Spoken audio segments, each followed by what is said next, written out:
Today on the TMZ Podcast. Welcome to the TMZ Podcast. Derek and Eric here. How you doing? I'm good. How are you? Well, it's a downer start to the day. Yeah. Legendary composer, songwriter Burt Bacharach has now passed away at the age of 94. Right. And what an amazing life and career he's had. Incredible. Burt Bacharach, it's sort of, so he's a musician. Like, he's a composer. He does the music. He wasn't the lyricist. Yes. For most of the 60s, he had a songwriting partner named Hal David. The two of them wrote some of the most iconic songs of all time, mostly for Dionne Warwick. Yeah. She was sort of their She was his muse, sort of. Yeah. Yeah, and she just sort of captured the essence of that type of music. How would you describe Burt Bacharach to people who aren't familiar? It's not... it usually gets described soft like easy listening, sort of Yeah. like elevatory, like stuff that your parents or grandparents might have liked. Sure. But he's so much more than that.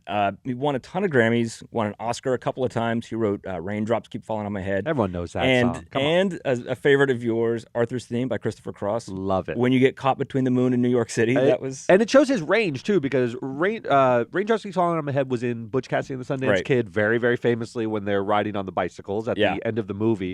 And then you go all the way to Arthur. Arthur's, it's About a 10 rich years drunk different. guy, yeah. Yeah, the society was different. Yeah. It's about a drunk guy, and he was able to capture the moment in both those those phases. Yeah, Some of your favorite 80s songs he did. He co-wrote That's What Friends Are For. love it. And On My Own, Patti LaBelle and Michael McDonald. You love that song. Songbird. But it's one of those things, like a great songwriter, even if you don't know the old Dionne Warwick songs or you don't listen to that kind of stuff, his music has been so remade and sampled and copied that everybody knows it one way or another. That's right. Like some of his early 60s songs got covered, Always Something There to Remind Me, the Naked Eyes song from the 80s. Oh, that's a Burt Bacharach track? He wrote that in the 60s originally. They covered it in the 80s. Wow, that I didn't know. One of the most famous things, though, is so all the songs he did for Dionne Warwick, there's a song called Walk On By, which was a huge hit for Dionne. Right after she did it, Isaac Hayes did this very funky, psychedelic, trippy version of the song. It was only kind of a minor hit at the time. That song has been sampled so many times. Some of the artists who've sampled that, Beyonce, Tupac, Biggie, Ludacris, Alicia Keys, like some of the biggest artists of the last 20, 30 years. So you're talking about someone whose career basically started in the early 60s, right? I mean, that was when very you late. first heard. Well, in the 50s. Maybe His first, 50s. It's so crazy to tell you how talented he was. His very first professionally written song, you know who recorded it? Nat King Cole. Unbelievable. Which also the range from Nat King Cole to Alicia Keys and everyone in between. And Beyonce, and The Weeknd. But the first person to do your music is Nat King Cole. Yeah. And some of the people who've covered his music are the Beatles. So Paul McCartney and John Lennon, two of the most famous songwriters ever. Stevie Wonder, one of the great songwriters. Neil Diamond. These are people who know how to write a song, who don't usually have a reason to cover somebody else because they can do it themselves. Yeah. They covered Burt Bacharach. Yeah, he was a figure who was like widely and tremendously respected. As I said, what I think of Burt Bacharach, I think of film. I think of how his and he won some Oscars. Music, infused some of the greatest films of all time. I mean, Butch Cassidy and the Sundance Kid, Arthur. It was the soundtrack to those movies. You know, you can't experience those movies without his songwriting as a huge part of the experience.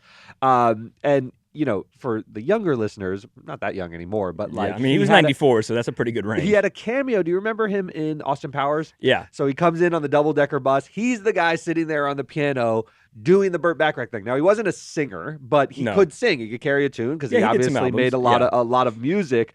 But that was their introduction. It's such an important part of the movie because he captured sort of a certain vibe of more than capturing the vibe. This is just a fun fact I just saw. So do you know partly why Austin Powers even existed? No. So Burt Bacharach wrote a song called The Look of Love for Dusty Springfield. It was in the movie Casino Royale, which was a James Bond kind of... The original Casino Royale. Yeah, the original one, not the Daniel Craig one. one. Daniel Craig one. So which was sort of like a James Bond offshoot, sort of. That's right. And obviously Austin Powers is based on James Bond.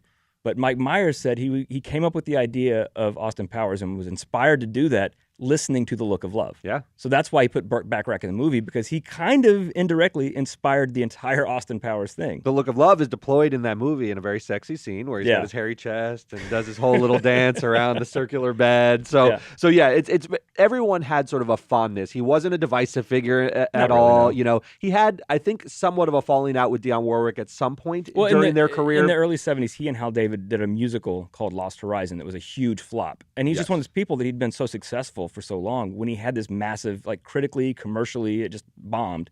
he just shut down. He couldn't work anymore. He stopped working with Hal David. And Dionne Warwick's like, you're supposed to do an album for me. Get working. Yeah. And she sued because she's like, I'm waiting on you. Yeah, he was so critical to her success, and obviously she's a Hall of Famer herself. Yes.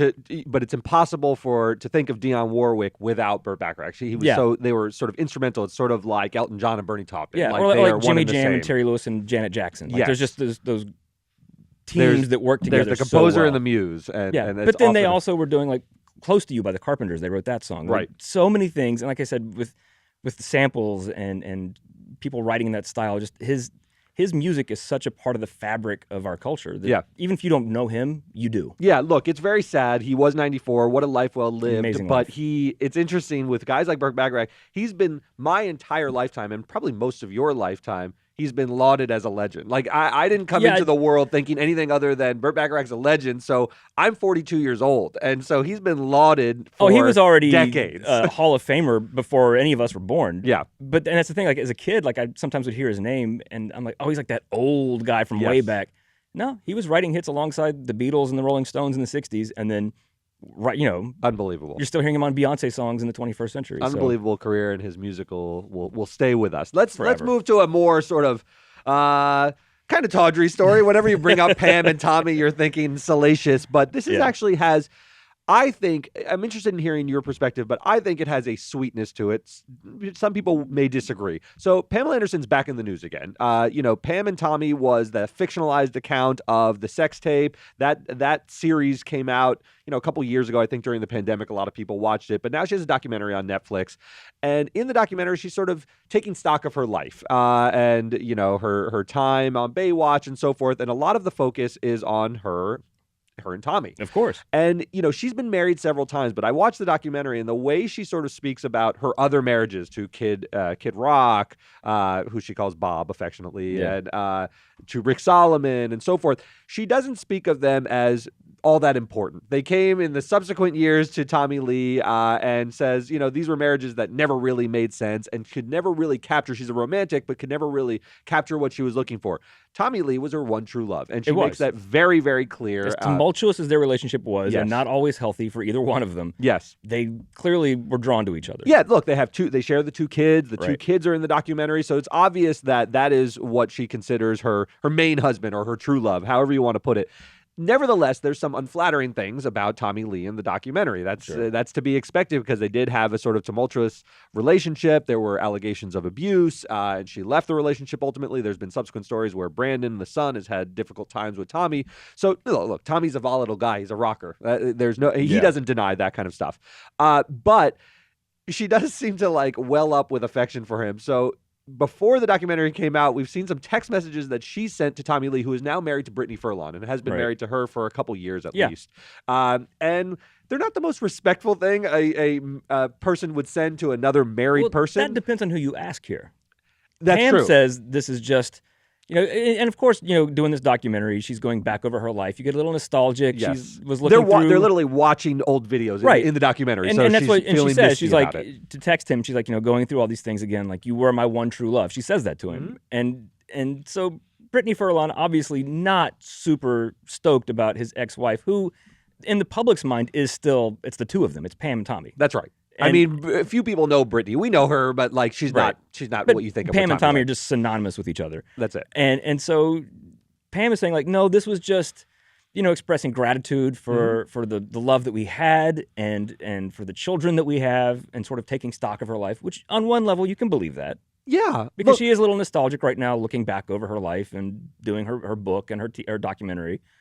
You can read the text on our website. They don't cross the line to me. They don't seem disrespectful. They do seem nostalgic. I think that's the best way of putting it, as you said, because she's just expressing gratitude. I think what she's also doing is preparing him for, you're going to get some media attention. There are some things I had to say that are also part of our history, and I'm sure Tommy's not happy to have it dredged up again and have to answer questions about the abuse allegations and the sex tape and how it impacted her versus how it impacted him and how he became sort of a legend for his, penis honking and so forth.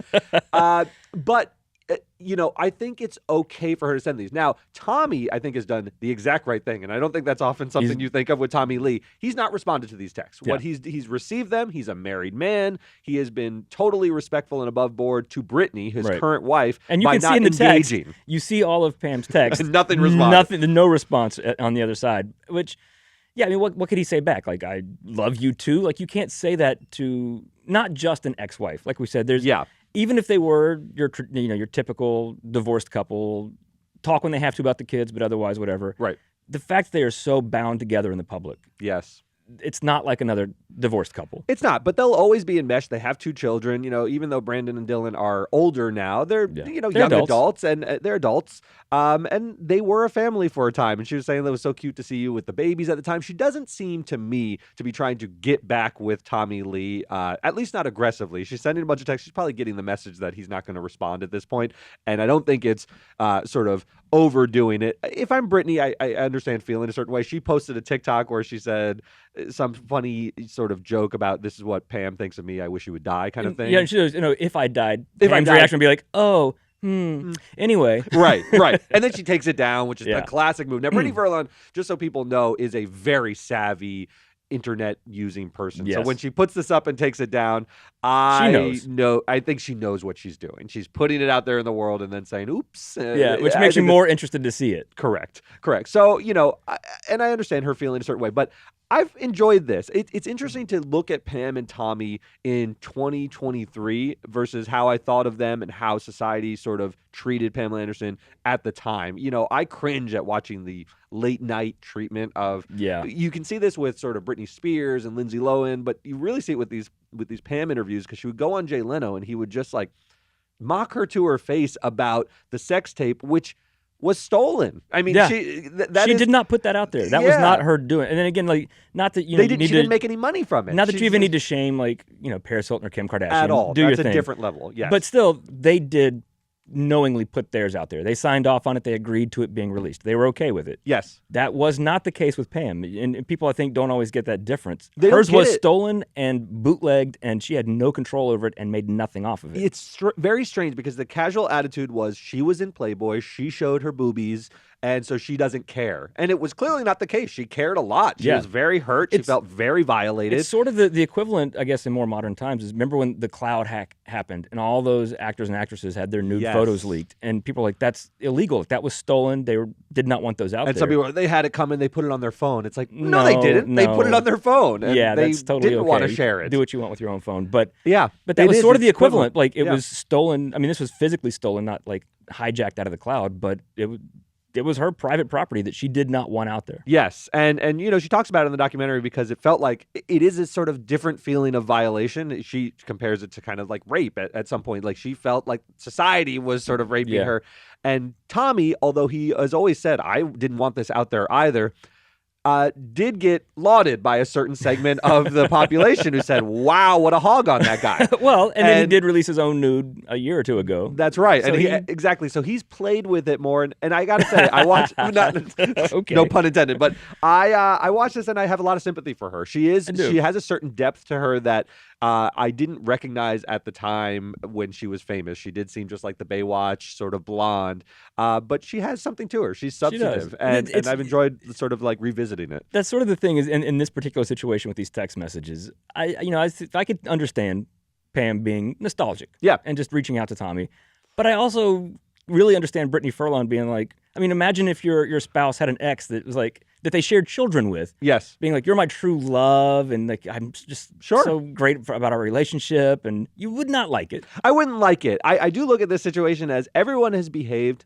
kind of well. I don't expect it out of the three of them, but if you look at what Pam did, I don't think she went way over the line. She may have crossed it somewhat with her nostalgia, maybe keep it to yourself, but she also wanted to prep him for this thing that was coming out and not be blindsided. Then you look at Tommy not responding, perfect move. That is the right move. He receives them, but he's not engaging. And then you look at Brittany, she sort of posts a snarky TikTok and takes it down. So, but still, she could be doing much worse and making this a thing. She could have made a war out of it, and you would think she would like, oh, I can raise my profile. I'll but get it'd be into a so beef with disrespectful to Tommy. Like, why drag him back into that? It is funny when you think of them. Maturity all around. I know. Think of Pam and Tommy in the 90s. She's on Baywatch. He's the drummer for Motley Crue, one of the most famously over-the-top, outrageous bands of all time.